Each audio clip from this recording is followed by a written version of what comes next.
There comes a moment on the path of growth where more awareness isn't the answer, where more strategy, more content, more visibility, it actually doesn't create more power. Because what you begin to realize is that without inner authority, everything you build starts to wobble. And that's where our conversation today begins. Because long before mindset became a buzzword, long before personal development was packaged into bite sized reels and affirmations, there was a man who asked a deeper question. What does it actually take to become a trustworthy human being in your own mind? In this episode, we are exploring the work of Rudolf Steiner, an Austrian philosopher, spiritual scientist, and one of the most precise thinkers on consciousness, ethics, and human development. And what he taught wasn't fluffy. If you read any of Rudolf Steiner's books, it wasn't fluffy. It's actually quite dense. And I wanted to break it down into something that is understandable, manageable, but also practical to your business growth and to the growth of your empire, because it was about discipline and inner mastery and moral authority. Steiner understood something that most of the modern world still avoids. As your awareness expands, so does your personal responsibility. Your personal responsibility must expand to match your level of awareness. And without structure, without training your thinking, without training your emotions and your will, you actually don't become more powerful. You can become more reactive, more distorted, and more disconnected from truth. So in this 2-part episode, we are exploring what is now known as his 6 subsidiary exercises. 6 deceptively simple practices designed to stabilize you as a human being so that insight and any gnosis or knowledge or wisdom doesn't outpace your integrity, so that perception doesn't outgrow your character. And today we're bringing those teachings out of philosophy and into the pragmatic aspects of your own leadership and into business and into the way that you show up, that you speak, that you sell, that you decide, and that you lead. Your business is not separate from your consciousness. In fact, it's a reflection of it. So in this 2-part series on the Crown Yourself podcast, we are not just talking about growth. We are talking about who you become in the process of growing. I am Kimberly Spencer, founder of Crown Yourself and international TEDx speaker, best-selling author, and certified high-performance business coach and visibility strategist. I mentor amazing leaders from Emmy award-winning producers, executives who have run billion-dollar franchises, thought leaders, coaches, holistic healers, naturopaths, and every industry in between. In this series, we are not just talking about growth. We are talking about who you become in the process of growing. We are talking about thinking clearly when it matters most as a leader, holding your word when it's inconvenient, regulating your emotions when the pressure rises, and being able to build behind the work that you do on the daily basis that is what is going to sustain your growth so that you can scale. This is the structure beneath your success on the spiritual plane. And this is the discipline that turns awareness into authority. So if you've ever felt like you're doing all the right things in your business, but still something feels off, this might be the missing piece. So Rudolf Steiner taught 6 subsidiary exercises. I would totally butcher what it said, the word in German. He designed to build moral authority, inner stability, and ethical strength so that spiritual perception develops in balance with character. His core warning was clear. Without moral development, heightened spiritual perception can actually distort the ego rather than refine it. So these exercises come primarily from his work, Knowledge of the Higher Worlds and Its Attainment, and his related lectures. So in this episode today, we're going to be getting into what the 6 subsidiary exercises are. And in the following episode, we're going to be getting into the practical applications of how you can leverage these 6 exercises as your core CEO growth for your business and for your business structure. Exercise number 1, control of thinking. This one's a toughie in a world that is prone to distraction. Control of thinking requires you to have clarity, precision, and sovereignty of thought.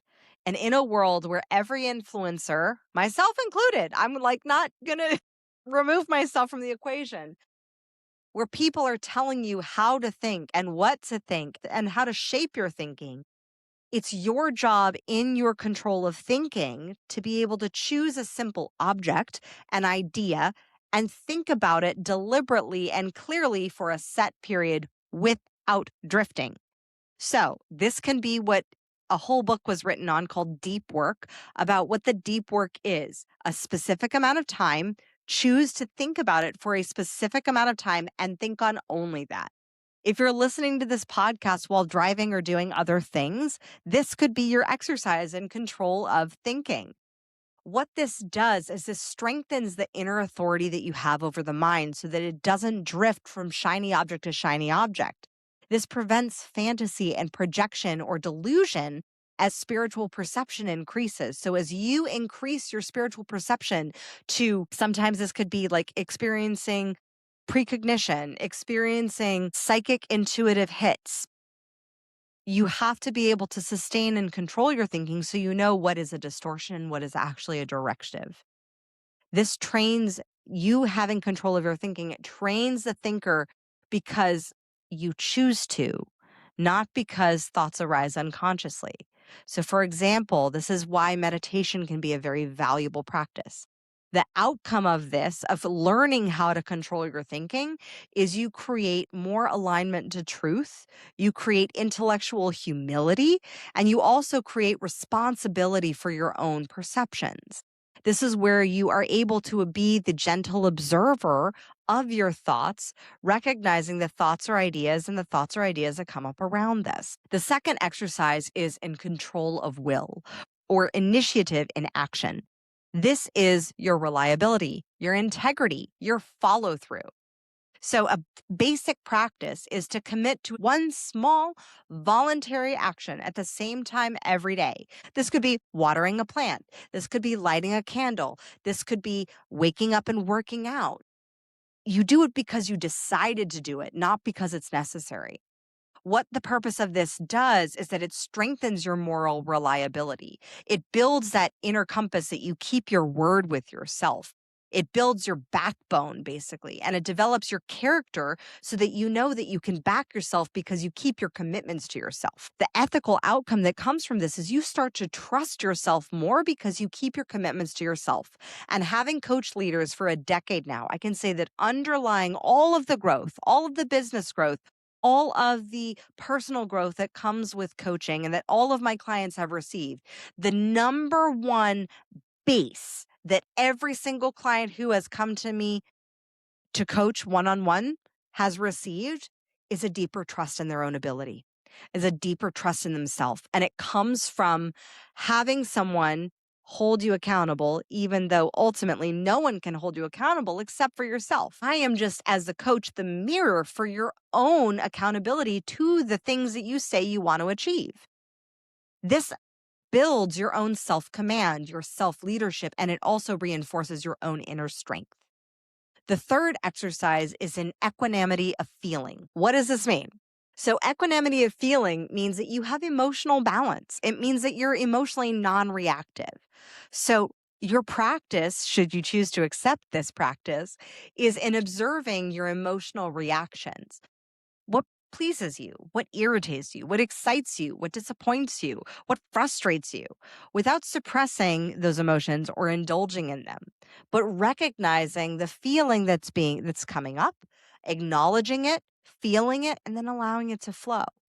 This prevents spiritual insight from being distorted by emotional bias because we have multiple layers to our awareness. We have the spiritual plane, we have the mental chatter, we have the emotional experience, and then we have how it manifests in physical reality. For things to manifest in physical reality, it's got to go through that emotional barrier. And that's where fear comes up, frustration comes up, and all of the emotions that come through the day to day. So this can be watching the news or looking at a post from a certain person in a political space and recognizing what feelings come up. Are you emotionally thrown off your kilter because of this experience of seeing this post or seeing this ridiculousness? It allows you to emotionally mature and have compassion without enmeshment. We want to be able to remove ourselves emotionally from enmeshing in other people's reactions, which also prevents us from enmeshing in their own distortions. The fourth exercise is in positivity. It's in finding the good. And I can definitely say that this is one that I probably have the best experience in because I have always been the unsinkable optimist. I have always looked for a silver lining. I have always been the one who can find a silver lining in the darkest of times. In fact, there's one question that I ask my coaching clients regularly whenever they're facing something that's incredibly challenging. And it's this: how is this the best thing that ever happened to you? What positivity does. And this is not toxic positivity. And I hate the term toxic positivity, but it's not spiritual bypassing as a form of positivity. It's not saying everything's fine when it very clearly isn't. That's not emotional maturity. You're not emotionally acknowledging that you're frustrated, upset, angry, pissed off, sad with the experience of what is happening in the world. No, this positivity, when in its purest form, it means you're finding the good in the crappiest of situations. It is a practice of consciously seeking meaning or value in difficult people, in difficult situations, and in difficult experiences without denying the reality of it is what it is. This is not bypassing. This is very clear positivity. Clear-eyed positivity is not denial of what's actually real. Clear-eyed positivity is not denying or not reinforcing a boundary. Clear-eyed positivity is recognizing what is the lesson in this for me? What is the growth that is available for me from this experience? The purpose of practicing positivity is that it prevents cynicism. It prevents superiority. It trains our souls to recognize that there is purpose even when faced with imperfection, even when faced with difficult people and situations and difficult experiences and difficult circumstances. The ethical outcome that comes from the exercise of positivity as a practice, the practice of positivity, is mercy. It's having a generosity of spirit. It's having wisdom, and it's having, quite frankly, reverence for the circumstances, knowing that no matter what challenge you're facing, you are going to experience meaning, value, and growth from it. The fifth practice is an open-mindedness or an impartiality. We are currently in a world where there is a lot of distortion and a lot of division and a lot of things that make a lot of perceptions and beliefs and paradigms being thrown at you that the system wants you to create rigid opinions. If you practice the art of open-mindedness, what this does is it liberates you from dogma. It actually creates egoic flexibility so that maybe you're able to see the other person's perspective. Maybe you're at least able to chunk up in NLP terms and see, wow, what this person wants is freedom. I want freedom too. What this person wants is to care for their family and to make sure their family is safe. I want that too. Even if you're on opposite sides of the spectrum of certain political beliefs or standpoints. This practice of open-mindedness, it prevents this crystallization of a belief, actually spiritual arrogance, where we think we're better than you because we have the right answer, because we are spiritually ascended and you are not. That is absolute BS. And that is actually the distortion of the ego when it's not rooted in the spiritual practice of open-mindedness. We want to keep our consciousness alive and adaptable and humane. What open-mindedness actually creates is tolerance. It creates humility. It creates true discernment and seeing through the matrix and propaganda of what people say they want you to think, and actually allowing you to explore somebody else. I can definitely say from having this podcast and having hundreds of interviews under my belt and having gone on over 300 podcasts as a guest, I talk to a lot of people. And ultimately, when you talk to a lot of people from different backgrounds, different races, different genders, different sexual orientations, you are able to experience and realize that we have far more in common than we do in division. Open-mindedness opens up your world to have greater tolerance, greater respect for other people's humanity and their lived experience. rather than the dogmatic beliefs of division that the system would like you to believe. The sixth practice of morality in spiritual development is harmony. It's in balance of the soul. It's in the integration of all the other five. And it's a practice of regular self-review.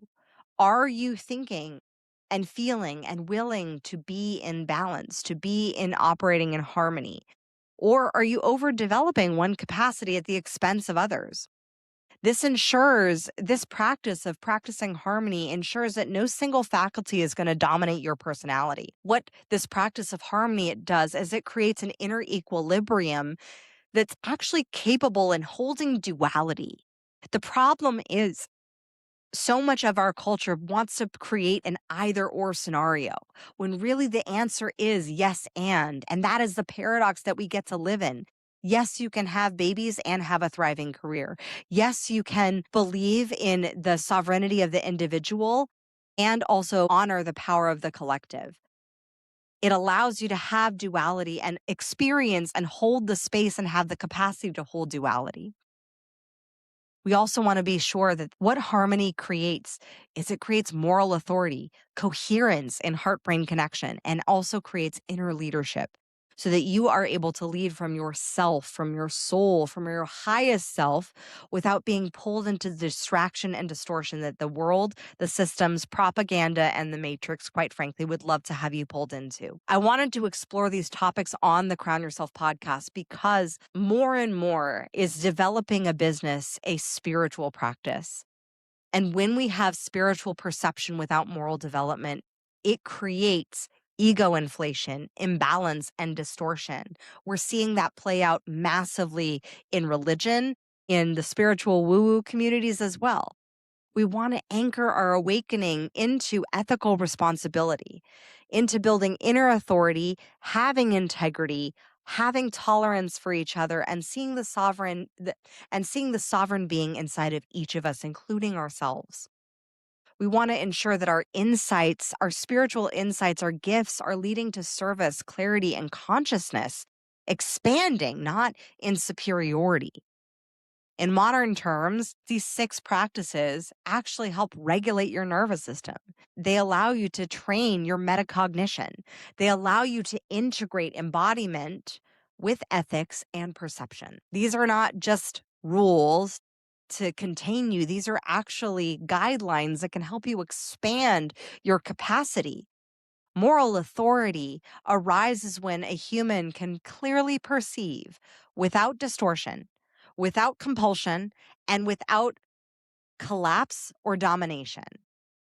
These principles, these practices are foundational for conscious leadership, for somatic and spiritual integration, for ethical influence in times of rapid awakening and rapid chaos, and rapidly changing times, both personally and collectively. So we will be diving into part 2 on how to take these practices and practice the exercises of morality into your business and your leadership and what that actually can look like for you. Make sure you subscribe so you don't miss part 2 to this episode. And as always, my fellow sovereigns, own your throne, mind your business because your reign is now. I'll see you in the next episode. Thank you so much for tuning in today. If what you heard resonated with you, be sure to subscribe and start creating a bigger impact now by sharing this with a friend. Just by doing that one simple act of kindness, you are creating a royal ripple to support more people in their sovereignty. And if you're not already following on social media, connect with me everywhere at crownyourself.now for more inspiration. I am so excited to connect with you in the next episode. And in the meantime, go out there and create a body, business, and life that rules. Because today, you crown yourself.